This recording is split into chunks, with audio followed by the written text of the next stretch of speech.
1 കൊരിന്ത്യർക്ക് എഴുതിയ ലേഖനം 10-ാം അധ്യായം 11-ാം വാക്യത്തിൽ അപ്പോസ്തലനായ പൗലോസ് പറയുന്നുണ്ട്, ഇത് ദൃഷ്ടാന്തമായി അവർക്ക് സംഭവിച്ചു. ലോകാവസാനം വന്നെത്തിയിരിക്കുന്ന നമുക്ക് ബുദ്ധി ഉപദേശത്തിനായി എഴുതപ്പെട്ടുമിരിക്കുന്നു. പഴയ നിയമത്തെയും പുതിയ നിയമത്തെയും തമ്മിൽ ബന്ധിപ്പിക്കുന്ന വളരെ പ്രധാനപ്പെട്ട ഒരു വാക്യമാണിത്. പഴയ നിയമത്തിലെ ഓരോ ചരിത്ര സംഭവങ്ങളിൽ കൂടെയും ഓരോ അനുഭവങ്ങളിൽ കൂടെയും പുതിയ നിയമ സഭയ്ക്ക് ബുദ്ധി ഉപദേശം നൽകുന്നു എന്നാണ് ഞാൻ വിശ്വസിക്കുന്നത്. 2 തിമോഥെയോസ് ലേഖനം 3-ാം അധ്യായം 16-ാം വാക്യത്തിൽ അപ്പോസ്തലനായ പൗലോസ് പറയുന്നുണ്ട്, എല്ലാ തിരുവെഴുത്തും ദൈവശ്വാസീയമാണ്.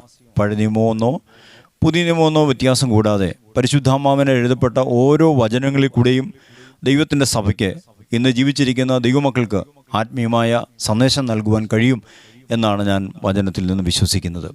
2 രാജാക്കന്മാർ പുസ്തകം 4-ാം അധ്യായം 1 മുതൽ 7 വരെയുള്ള വചനങ്ങളിൽ പറയുന്ന പ്രവാചക ശിഷ്യന് അവൻ്റെ വീട്ടിൽ ഉണ്ടായ ദാരിദ്ര്യം, അവൻ്റെ വീട്ടിലുണ്ടായ മരണം എന്നിങ്ങനെയുള്ള ചില കാര്യങ്ങൾ നമ്മൾ ചിന്തിച്ചു വരികയായിരുന്നല്ലോ. ആ പ്രവാചക ശിഷ്യനുണ്ടായ ദാരിദ്ര്യം ദൈവവചന വ്യവസ്ഥയിൽ നിന്നും വ്യതിചലിച്ചു പോകുന്ന ദൈവസഭകൾക്കുണ്ടാകുന്ന ആത്മീയ ദാരിദ്ര്യത്തിനോട് നമ്മൾ താരതമ്യം ചെയ്തു. അതുപോലെ അവനുണ്ടായ മരണം ദൈവവചന വ്യവസ്ഥയിൽ നിന്നും വ്യതിചലിച്ചു പോകുന്ന ദൈവസഭകൾക്കുണ്ടാകുന്ന ആത്മീയ മരണത്തോടും താരതമ്യം ചെയ്ത് ചിന്തിച്ചു വരികയായിരുന്നുവല്ലോ. കടക്കാരൻ വന്ന് കുട്ടികളെ അടിമയാക്കി കൊണ്ടുപോവുക എന്നുള്ളത് ദൈവവചന വ്യവസ്ഥയിൽ നിന്നും വ്യതിചലിച്ചു പോകുന്ന ദൈവസഭകളുടെ അടുത്ത തലമുറകൾ ദൈവത്തിൽ നിന്നും അകന്നു പോകുന്നു, ലോകസ്നേഹികളാകുന്നു എന്ന് കാണിക്കുന്നു.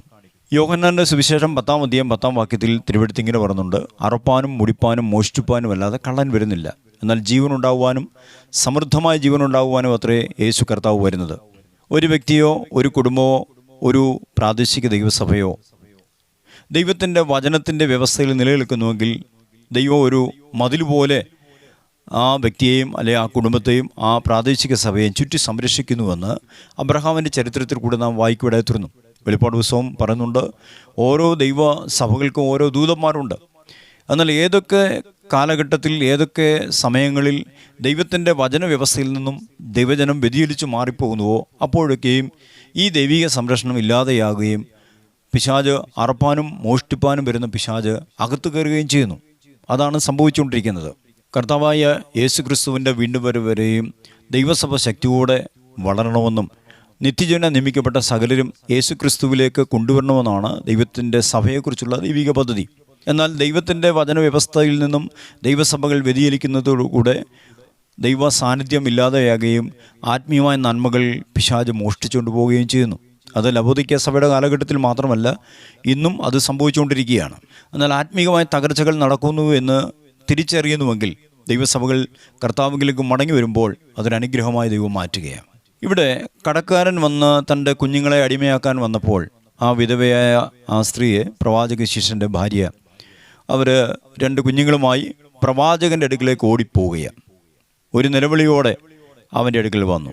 തൻ്റെ ഭർത്താവിൻ്റെ മരണവിവരവും കടക്കാരൻ വന്ന് കുഞ്ഞുങ്ങളെ അടിമയാക്കാൻ വന്ന വിവരവുമെല്ലാം പ്രവാചകനെ അവൾ ഒരു നിലവിളിയോടെ അറിയിച്ചു. ഉടനെ എലീശ അവളോട് ചോദിച്ചു, പറക, ഞാൻ നിനക്ക് വേണ്ടി എന്ത് ചെയ്യണം? നിൻ്റെ വീട്ടിൽ നിനക്ക് എന്തുള്ളൂ എന്ന് ചോദിച്ചു. അതിനാ വിധവ, ഒരു ഭരണി എണ്ണയല്ലാതെ അടിയൻ്റെ വീട്ടിൽ മറ്റൊന്നുമില്ല എന്ന് പറഞ്ഞു. ഉടനെ ദൈവാത്മാവ് എലീശയിൽ കൂടെ ദൈവപുരുഷനിൽ കൂടെ അവളുടെ നന്മയ്ക്കായി ചില നിർദ്ദേശങ്ങൾ അവിടെ നൽകുകയാണ്. ഒന്നാമതായി അവൾക്ക് കൊടുത്ത നിർദ്ദേശം, നീ ചെന്ന് അയൽക്കാരോടൊക്കെയും പാത്രങ്ങൾ വായ്പ വാങ്ങുക. രണ്ടാമതായിട്ട് അവൾക്ക് കൊടുത്ത നിർദ്ദേശം, പാത്രങ്ങൾ കുറവായിരിക്കരുത്.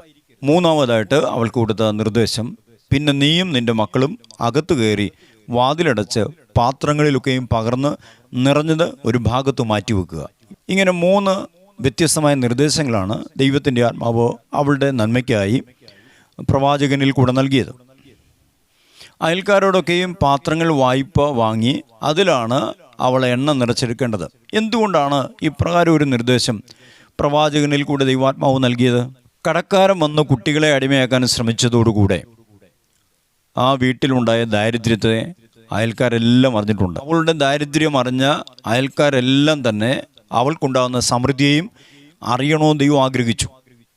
അതുമാത്രമല്ല, ഇസ്രയേലിൽ ആ കാലഘട്ടത്തിൽ ഉള്ള ബഹുഭൂരിപക്ഷം ആളുകളും സത്യദൈവമായിരിക്കുന്ന യഹോവയെ വിട്ടുകൊണ്ട് അബ്രഹാമിൻ്റെ ദൈവത്തെ വിട്ട് ഇസ്രായേലിലെ ബാൽ വിഗ്രഹങ്ങളെ വന്ദിക്കുന്ന ഒരു കാലഘട്ടമായിരുന്നു അത്. തൻ്റെ വീട്ടിലുള്ള ആ ഭരണിയിൽ നിന്നും എണ്ണയെ വർദ്ധിപ്പിക്കാൻ പോകുന്നു എന്ന് പറഞ്ഞാണല്ലോ അയൽക്കാരോടൊക്കെ അവൾ പാത്രങ്ങൾ വായ്പയായി വാങ്ങുന്നത്. അങ്ങനെ ഉണ്ടാകുമ്പോൾ അവൾക്കുണ്ടാകുന്ന സമൃദ്ധിയെ അയൽക്കാർക്ക് അല്ലെങ്കിൽ ആ ദേശക്കാർക്ക് ആർക്കും നിഷേധിപ്പാൻ കഴിയത്തില്ല. സത്യദൈവം യഹോവയാണെന്ന് അതിൽ കൂടെ വെളിപ്പെടുത്തുവാൻ ദൈവം ആഗ്രഹിച്ചു. അതിനുവേണ്ടിയാണ് ഇപ്രകാരം ഒരു നിർദ്ദേശം അവൾക്ക് നൽകിയതെന്ന് ഞാൻ വിശ്വസിക്കുന്നു. ദൈവം തൻ്റെ മഹത്വം ആ കുടുംബത്തിൽ വെളിപ്പെടുത്തുവാൻ ആഗ്രഹിച്ചു. ആ കുടുംബത്തിൽ ശേഷിപ്പുള്ളവരിൽ കൂടെ ദൈവനാമം ദുഷിക്കപ്പെടുത്തുവാൻ ആ കടക്കാരനിൽ കൂടെ സാത്താൻ ശ്രമിച്ചപ്പോൾ അതേ കുടുംബത്തിൽ നിന്ന് തന്നെ തൻ്റെ മഹത്വത്തെ വെളിപ്പെടുത്തുവാനും ദൈവവും പദ്ധതിയിട്ടു. അയൽക്കാരോടൊക്കെ പാത്രങ്ങൾ വായ്പയായി വാങ്ങുവാൻ ചെല്ലുമ്പോൾ നിരാശപ്പെടുന്ന പല വാക്കുകളും അവൾ കേൾക്കേണ്ടതായി വരും. കടക്കാരൻ കയറി ഇറങ്ങുന്ന വീട്ടിലേക്ക് പാത്രങ്ങൾ കൊടുക്കുവാൻ അവർ മടി കാണിക്കും. എങ്കിലും അവൾ ക്ഷീണിച്ച് മടുക്കാൻ പാടില്ല. ബാലിൻ്റെ ആരാധനയ്ക്ക് അടിമപ്പെട്ടിരിക്കുന്ന ചിലരെങ്കിലും അവളെ എതിർക്കാനിടയുണ്ട്. എങ്കിലും അവൾ ക്ഷീണിച്ച് മടുക്കാൻ പാടില്ല. അതുകൊണ്ടാണ് പാത്രങ്ങൾ കുറവായിരിക്കരുതെന്ന് ഒരു നിർദ്ദേശം പ്രവാചകനിൽ കൂടെ ദൈവത്തിൻ്റെ ആത്മാവ് അവൾക്ക് നൽകുന്നത്. അവൾ ദൈവാലോചന അനുസരിച്ച് ധാരാളം പാത്രങ്ങൾ വായ്പ വാങ്ങണമെന്നും അതിലെല്ലാം എണ്ണ നിറച്ചെടുക്കണമെന്നും ആ എണ്ണ വിറ്റ് അവൾ വളരെ സമ്പന്നയാകണമെന്നും ഇസ്രായേലിലെ ദൈവം ആഗ്രഹിച്ചു. അതുകൊണ്ടാണ് പാത്രങ്ങൾ കുറവായിരിക്കരുതെന്ന് എലീശയിൽ കൂടെ ദൈവാത്മാവ് പ്രത്യേകം പറഞ്ഞത്. പഴയ നിയമകാലത്ത് ദൈവം തൻ്റെ മഹത്വത്തെ വെളിപ്പെടുത്തിയിരുന്നത് തൻ്റെ ഭക്തന്മാർക്കുണ്ടാകുന്ന ഭൗതിക സമൃദ്ധിയിൽ കൂടെയായിരുന്നു. അതുകൊണ്ടാണ് ഈ വിധവ സമ്പന്നയാകണമെന്ന് ദൈവം ആഗ്രഹിച്ചത്. എന്നാൽ പുതിയ നിയമസഭയിൽ ദൈവമഹത്വം വെളിപ്പെട്ടു വരുന്നത് ദൈവമക്കളുടെയോ ദൈവസഭകളുടെയോ ഭൗതിക സമൃദ്ധി കൊണ്ടല്ല, മറിച്ച് ആത്മീകമായ സമൃദ്ധിയിൽ കൂടെയാണ്. എഫെസ്യ ലേഖനം 3-ാം അധ്യായത്തിൽ പറയുന്നുണ്ട്, യേശുക്രിസ്തുവിൽ ഉള്ള ദൈവനിർണയം അത് സഭ മുഖാന്തരമാണ് ലോകത്തിന് അറിവായി വരുന്നു എന്ന് അപ്പോസ്തലനായ പൗലോസ് പറയുന്നുണ്ട്. സഭ യേശുക്രിസ്തുവിൻ്റെ ആത്മീക ശരീരമാകിയാൽ യേശുക്രിസ്തുവിൻ്റെ പുനരുദ്ധാന ശക്തി സഭയിൽ കൂടെ ലോകത്തിന് വെളിപ്പെടുത്തണം എന്ന് ദൈവം ആഗ്രഹിക്കുന്നു. അപ്പോസ്തലന്മാരുടെ കാലഘട്ടത്തിൽ അങ്ങനെയൊരു ദൈവിക മുന്നേറ്റമാണ് ദൈവസഭകളിൽ സംഭവിച്ചത്. അപ്പോസ്തലപ്രവൃത്തി 2-ാം അധ്യായത്തിൽ 120 പേരുടെ മേൽ ആത്മശക്തി ഇറങ്ങി വന്നു. പത്രോസിൻ്റെ ഒറ്റ പ്രസംഗത്തിൽ 3000 പേര് യേശുക്രിസ്തുവിൽ വിശ്വസിച്ചു. അടുത്ത 4-ാം അധ്യായം വരുമ്പോൾ 5000-ഓളം പേർ യേശുക്രിസ്തുവിൽ വിശ്വസിച്ചു എന്ന് തിരുവെഴുത്ത് തന്നെ സാക്ഷ്യം പറയുക. ഇന്ന് സഭകൾ ആരംഭിച്ചിട്ട് 5-10 വർഷമായിട്ടും ഒരു കുടുംബത്തെ പോലും കർത്താവിലേക്ക് നടത്തുവാൻ കഴിയാത്ത എത്രയോ സഭകൾ ഇന്ന് നമ്മുടെ ഇടയിലുണ്ട്. ഇത്തരം കൂട്ടങ്ങളെ ദൈവസഭകളെന്ന് വിളിക്കാൻ കഴിയുമോ? അപ്പോസ്തലിക കാലത്തെ പോലെ ദൈവശക്തിയെ വെളിപ്പെടുത്താത്ത കൂട്ടത്തെ ദൈവസഭ എന്ന് വിളിക്കാൻ പാടില്ല എന്നാണ് ഞാൻ വിശ്വസിക്കുന്നത്. ദൈവസഭയെങ്കിൽ യേശുക്രിസ്തു വന്ന തലയോട് ചേർന്നിരിക്കുന്ന ദൈവസഭയെങ്കിൽ ദൈവത്തിൻ്റെ ശക്തി അതിൽ കൂടെ വെളിപ്പെട്ടു വരുമെന്നാണ് ഞാൻ വിശ്വസിക്കുന്നത്. എന്നാൽ ലോകമയത്വത്തിന് അടിമപ്പെട്ടിരിക്കുന്ന സഭകൾക്ക് ദൈവശക്തിയെ ലോകത്തിന് വെളിപ്പെടുത്തുവാൻ കഴിയുകയില്ല. ദൈവസഭയെക്കുറിച്ചുള്ള ദൈവത്തിൻ്റെ ലക്ഷ്യം ഉന്നതമേറിയതാണ്, അത് മഹത്വമേറിയതാണ്. ആത്മീയ ദാരിദ്ര്യത്തിന് അടിമപ്പെട്ടിരിക്കുന്ന ദൈവസഭകൾ ദൈവത്തെങ്കിലേക്ക് തിരിയുന്നുവെങ്കിൽ ദൈവം സഭകളെ ശക്തീകരിക്കും. ആ പ്രവാചക ശിഷ്യൻ്റെ വീട്ടിലെ ദാരിദ്ര്യം മാറുവാൻ കടക്കാരൻ വന്നപ്പോൾ ആ കുട്ടികളുമായി വിധവയായ ആ സഹോദരി പ്രവാചകൻ്റെ അടുക്കിലേക്ക് പോയതുപോലെ ആത്മീയ തകർച്ചകളെ തിരിച്ചറിയുന്ന ദൈവജനം ദൈവത്തെങ്കിലേക്ക് മടങ്ങി വരുന്നുവെങ്കിൽ ദൈവം ഒരുക്കുന്നൊരു ആത്മീക സമൃദ്ധിയെ ഈ തലമുറയിൽ അയക്കുമെന്ന് ഞാൻ കർത്താവിൽ വിശ്വസിക്കുകയാണ്. അങ്ങനെ ദൈവത്തെങ്കിലേക്ക് തിരിയുന്നവർക്കാണ് ദൈവികമായ മുന്നേറ്റത്തിനുള്ള വെളിപ്പാടുകളെ ദൈവം നൽകുന്നത്. ഈ 3 നിർദ്ദേശങ്ങളിൽ കൂടെ ദൈവത്തിൻ്റെ ആത്മാവ് ചില കാര്യങ്ങൾ ആഗ്രഹിച്ചിരുന്നു. ആ നിർദ്ദേശങ്ങൾ അവൾക്ക് ഭോഷത്വമെന്ന് തോന്നുകയാണെങ്കിൽ തന്നെയും അത് അനുസരിക്കണമെന്ന് ദൈവം ആഗ്രഹിച്ചു.